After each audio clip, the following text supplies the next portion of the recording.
kita semua. Saya sejak dulu kuliah di Jepang pada tahun 2000 sampai 2005. Saya sudah membaca tulisan Pak Mohtar tentang nanoteknologi, Pak. Dan saya sangat senang yang pertama kali mendirikan Research Center for Nanoscience, nanoteknologi ini Pak Mohtar Riyadi di UPH ini.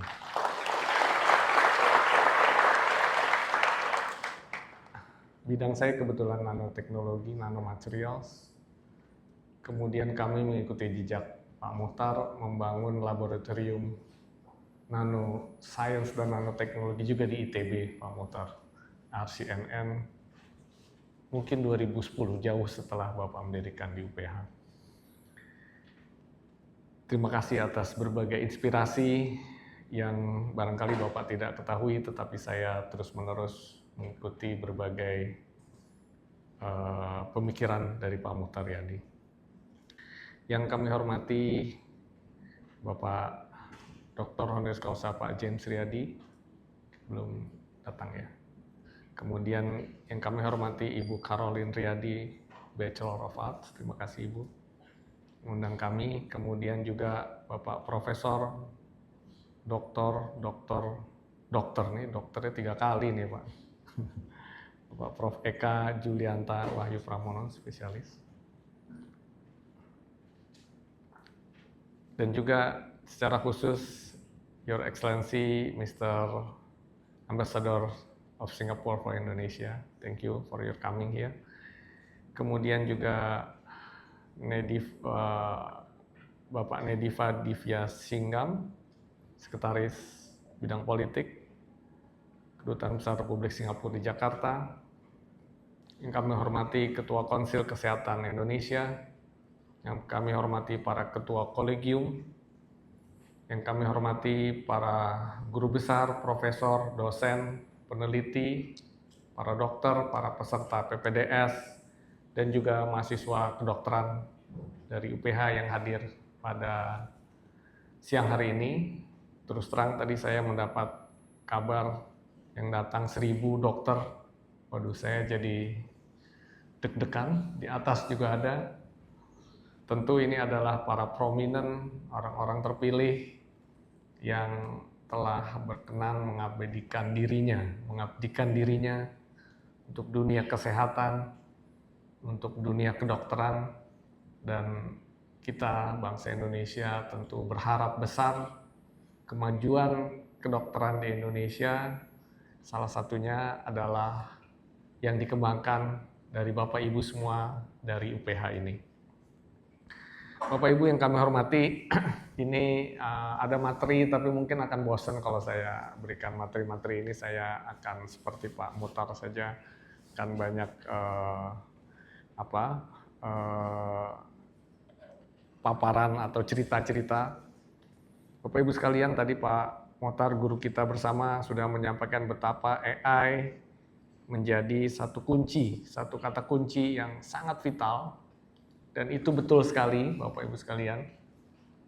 Kalau kita lihat 2 bulan lalu, pemerintah Amerika baru saja meluncurkan yang disebut Genesis Mission atau Genesis Project. Orang menyebut ini adalah proyek terbesar kedua Amerika sepanjang sejarah setelah Manhattan Project. Kita tahu Manhattan Project adalah proyek prestisius yang Amerika luncurkan untuk membuat bom atom yang kemudian dijatuhkan di Hiroshima Nagasaki, yang kemudian mengantarkan Amerika menjadi negara superpower di dunia. Bapak Ibu sekalian, terlepas dari kontroversi tentang bom atom itu sendiri, tapi secara keilmuan itu adalah suatu terobosan yang sangat luar biasa. Bapak Ibu sekalian mungkin menonton film Oppenheimer. Bagaimana Amerika mengerahkan seluruh kemampuannya. Dia kumpulkan seluruh ilmuwan pada saat itu. Dan kalau saya tidak salah, nilai proyek pada saat itu $6 billion. Pada saat itu nilai itu adalah begitu fantastis. Dan kita lihat bersama ya, di film Oppenheimer sangat jelas, film Einstein Netflix juga ada, betapa semua kemampuan teknologi dikerahkan untuk kemudian menyusun satu proyek yang luar biasa besar, yang pertama kali dipakai dan terakhir kali dipakai, tetapi kemudian mengantarkan satu landscape peradaban dunia yang sama sekali baru, yang kemudian menghentikan peperangan-peperangan tradisional yang terjadi terus-menerus mulai dari Perang Dunia 1, 2, 3. Dan sekarang Amerika Serikat meluncurkan Genesis Mission. Jadi itu adalah sesuatu yang menunjukkan betapa AI ini sangat penting. Donald Trump dalam pidatonya pada saat meluncurkan Genesis Mission menyampaikan, saya berharap yang selama ini diselesaikan dalam 1 dekade, 10 tahun, akan selesai dalam waktu 10 bulan. Jadi bayangkan kehebatan AI yang akan bergerak ke depan, dan mau tidak mau, cepat atau lambat kita akan menemui masa itu. Bangsa kita harus menghadapi era itu. Bapak-Ibu sekalian, silakan di halaman berikutnya, slide berikutnya. Kita sedang berada pada fase perubahan besar peradaban. Kita berada society 5.0, industri 4.0, dan AI sekali lagi memegang peran yang begitu penting. Bapak Ibu mungkin tahu bagaimana Nvidia, platform hardware yang dibutuhkan untuk AI mampu bekerja, itu orang sebut sebagai GPU. Platform yang lebih advance lagi dari CPU. GPU ini yang berhasil bisa membuat dengan kecepatan yang begitu memadai, saat ini adalah buatan Nvidia. Dan Bapak Ibu sekalian bisa lihat betapa superpowernya Nvidia, sehingga valuasi saat ini itu adalah 5 triliun US dollar. 5 triliun US dollars. Jadi betapa AI membuat sesuatu yang bisa bergerak sesuai AI, dia akan mengalami sambutan yang luar biasa. 5 triliun US dollar. Ini adalah perusahaan pertama di dunia yang valuasinya menembus 5 triliun US dollar. Jadi Bapak Ibu sekalian, memang mau tidak mau, suka tidak suka, AI adalah sesuatu yang dia akan bergerak sangat cepat. Dan permasalahannya kemudian adalah, apakah kita, Bapak Ibu sekalian, apalagi di dunia kedokteran, itu bisa menjadikan AI sebagai instrumen percepatan, atau sebaliknya, AI membuat kita menjadi terbelakang. AI mungkin sepintas bisa membuat adik-adik sekalian mahasiswa terlihat sangat cepat mengerjakan tugas, sangat tepat menjawab pertanyaan-pertanyaan. Tetapi ketika adik-adik tidak memahami fundamentals dari permasalahan, that's the big problem.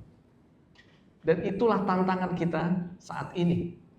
Tantangan besar bangsa Indonesia adalah bagaimana menyiapkan sumber daya alam yang secara fundamental memahami prinsip-prinsip dasar keilmuan. Karena AI tanpa prinsip dasar keilmuan, dia akan menjadi tools yang berbahaya. Tools yang membuat seseorang semakin tidak berkembang. Nah, inilah adik-adik yang menjadi tantangan. Dan semua itu tidak bisa sama sekali saat ini dikontrol oleh universitas. Tidak bisa adik-adik mengharapkan dosen-dosen menjadi lebih ketat dan seterusnya. Itu semuanya ditentukan oleh adik-adik sekalian. Itu ditentukan oleh para dosen-dosen, para peneliti, bagaimana memanfaatkan AI tanpa kemudian Bapak Ibu sekalian tidak memiliki kemampuan analitik yang sangat tajam. Bapak Ibu yang kami hormati, itulah tantangan di saat ini, bagaimana kecepatan berlari perkembangan teknologi yang ada, yang kita hadapi, itu mau tidak mau memaksa kita juga harus terus berlari. Harus terus menggali lagi pengetahuan, menjadikan, memanfaatkan AI begitu ya. Selanjutnya di slide berikutnya, ini bagaimana tantangan kita, teknologi menjadi harus semakin dekat dengan kita, meskipun Bapak Ibu bukan langsung bersentuhan dengan fundamentals teknologi, physics, begitu ya. Tetapi kuantum atau chemistry dan lainnya, tetapi dunia kedokteran pada dasarnya adalah sesuatu yang sangat luar biasa. Saya melihat dunia kedokteran adalah dunia yang paling dekat dengan kemanusiaan. Dan sesungguhnya seluruh keilmuan kita itu saat ini bergerak pada kemanusiaan. Makanya kalau Bapak Ibu melihat Nobel Prize ya, itu tagline-nya itu adalah humanity, untuk kemanusiaan. Karena memang semua yang kita tuju adalah kemanusiaan. Nah, karenanya tantangan kita semua ini adalah bagaimana dunia kesehatan di Indonesia bisa menjadi garda terdepan kemajuan teknologi Indonesia. Karena dunia kesehatan itu sangat luas gitu ya. Saya yakin kalau saja kedokteran kita, kesehatan kita sangat maju, ini multiplier efeknya menjadi sangat besar. Imbasnya akan sangat besar. Berapa peralatan teknologi kesehatan yang kita butuhkan, berapa obat-obatan yang bisa dimunculkan, berapa vaksin dan seterusnya yang seharusnya Indonesia itu bisa menjadi lokomotif di dunia, karena kita memiliki world class problem gitu ya. Kita mungkin belum punya world class scientist, tetapi kita punya world class problem. Masalah-masalah di dunia ada di kita. Dan itu bukannya sesuatu yang jelek, Bapak Ibu sekalian.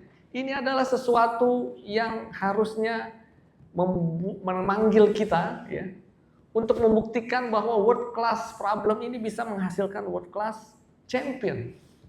Dan saya yakin itu bisa terjadi. Ada seorang saintis, ada seorang peraih Nobel, Bapak Ibu mungkin ingat, namanya Esther Duflo. She's from MIT, profesor di MIT.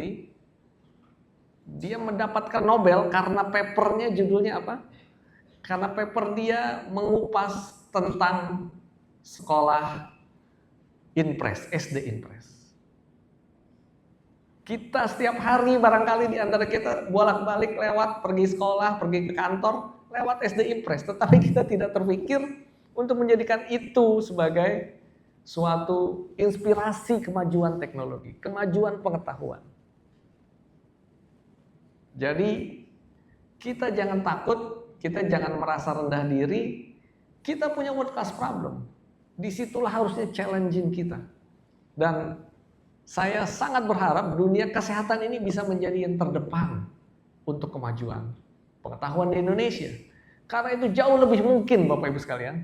Bidang saya misalnya material science. Far away, semua orang berlari. Di negara-negara lain berlari. Kebetulan Nobel Prize 2025 bidang kimia, Profesor Omar Yagi, itu kolega saya pernah beberapa kali ngopi, beberapa kali riset bareng. mahasiswa postdoc-nya dia juga pernah ke lab saya di Indonesia, di ITB. Saya paham betul bagaimana grupnya dia berlari sangat keras, berlari sangat kencang. Dan kita berat mengejarnya. Tetapi berbeda dengan dunia kesehatan, dunia kedokteran. Kita memiliki uniqueness yang sangat tinggi di Indonesia. Dan bukannya tidak mungkin kita bisa compete dengan negara-negara lain untuk menjadi negara yang terdepan, menguasai kesehatan, kedokteran, menguasai teknologi. Apalagi sekarang sudah ada AI. Alat bantu, instrumen yang harusnya membuat kita bisa berlari sejajar dengan negara-negara lainnya. Bapak Ibu kalian yang saya hormati, di slide berikutnya. Jadi memang AI adalah sesuatu yang kita harus manfaatkan betul, kita harus kuasai betul, dan sejatinya kelengkapan Indonesia akan berbagai keunikan sumber daya alam, keunikan penyakit tropis, dan sebagainya. Ini harusnya menjadikan kita menjadi kiblat kesehatan. Ini yang saya harapkan betul, Pak Dekan, Pak Rektor UPH, bagaimana kemajuan teknologi di bidang kesehatan itu bisa memberikan sumbangsih yang besar. Kita ingin bahwa Indonesia juga bisa menjadi destinasi pengobatan dari negara-negara lain.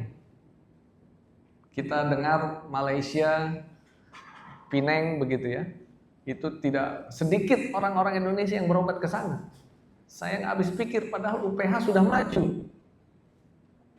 Rumah sakit Siloam sudah maju, kenapa masih orang lari ke negara lain? Ini adalah tantangan kita.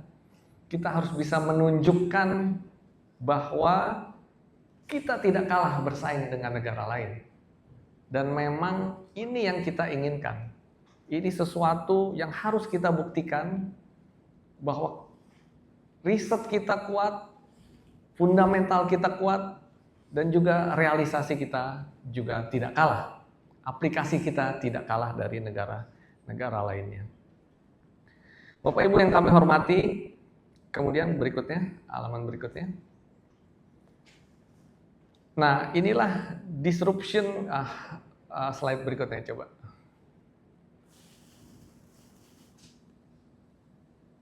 Slide berikutnya, Mas.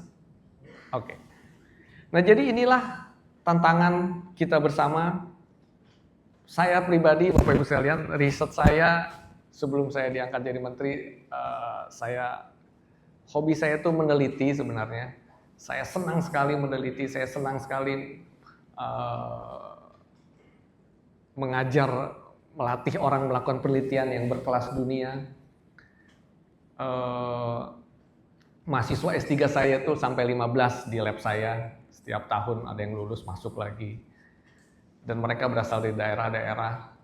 Saya punya satu mahasiswa luar biasa, so amazing. Dia berasal dari Indonesia Timur, dari Kupang. Dia berhasil menembus paper jurnal internasional, impact faktornya 30, Pak. Bapak Ibu yang senang publish akan tahu how excellent impact factor 30 itu. Itu dari mahasiswa saya dari Kupang, di S3 di tempat saya. Maksud saya adalah kita bisa melakukan itu. Kita bisa berkompetisi berkelas dunia.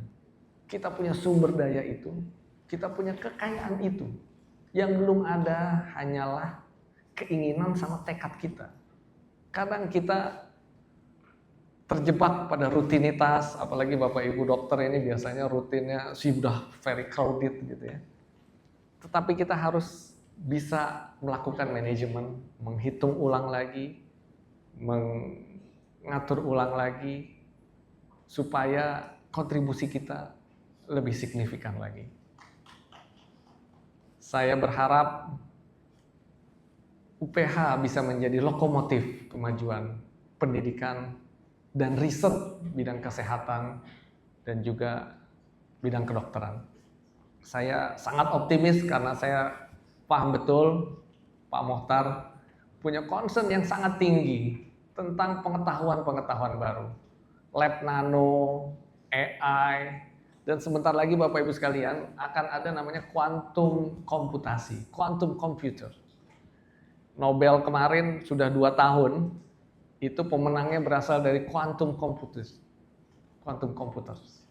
Biasanya kalau sudah dapat Nobel, itu sebentar lagi dia applied. Kuantum komputasi yang biasanya menghitung puluhan tahun, itu hanya dalam hitungan menit atau jam. Dan ketika kuantum komputasi bertemu AI, this is very, very huge instruments. This is giant instrument. Jadi kita bisa bayangkan kalau kita tidak menguasai fundamental, maka kita akan kalah. Orang semakin melesat di depan kita dan kita semakin tertinggal di belakang, atau kita juga bisa melesat seperti orang-orang lainnya sebenarnya. Ini yang harus kita munculkan, mindset ini yang harus kita wujudkan. Dan saya sekali lagi sangat percaya UPH, teman-teman di sini, para dosen, para guru besar itu mampu menjadi lokomotif kemajuan setidaknya di bidang kesehatan, di bidang kedokteran yang lintas dengan nanoteknologi, dengan AI, dengan fundamental chemistry dan seterusnya. Bapak Ibu sekalian, karenanya saya sangat menyambut baik tadi apa yang sudah disampaikan Pak Dekan, Pak Prof. Mokhtar, bagaimana ke depan UPH bisa terus melakukan kemajuan-kemajuan. Saya sangat mendukung riset-riset kita, meskipun dana riset kita tidak besar, kita setiap tahun di kementerian mengelola dana riset sekitar 3 triliun. Silahkan kalau ada riset-riset dari UPH yang diharapkan menjadi terobosan-terobosan, kita akan sangat senang untuk mendukungnya. Sebagai penutup barangkali saya hanya cerita sedikit, melanjutkan tadi Jensen Huang Nvidia yang dia menciptakan 5 trillion US dollars value dari Nvidia. Jensen Huang ini tahun 1996, berarti 30 tahun yang lalu gitu ya. Dia mendapatkan satu proyek $5 million proyeknya, dia pada saat itu konsultan dari Sega, PT Sega Jepang, untuk membuat satu chip untuk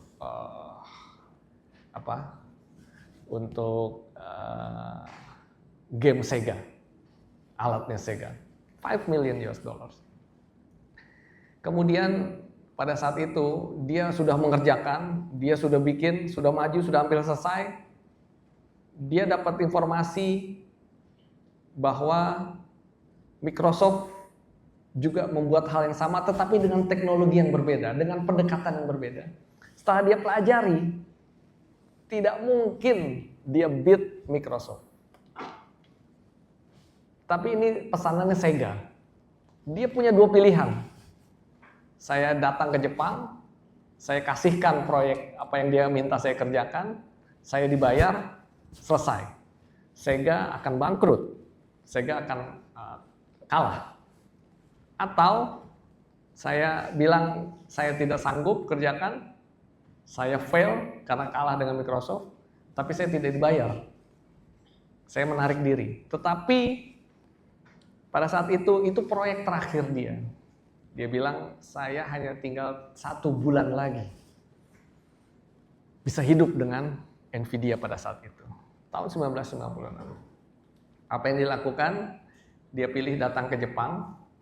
Dia bertemu dengan CEO Sega. Di hadapannya dia mengaku, dia cerita. Iwarijima, nama Iwarijima Sang, nama CEO Sega.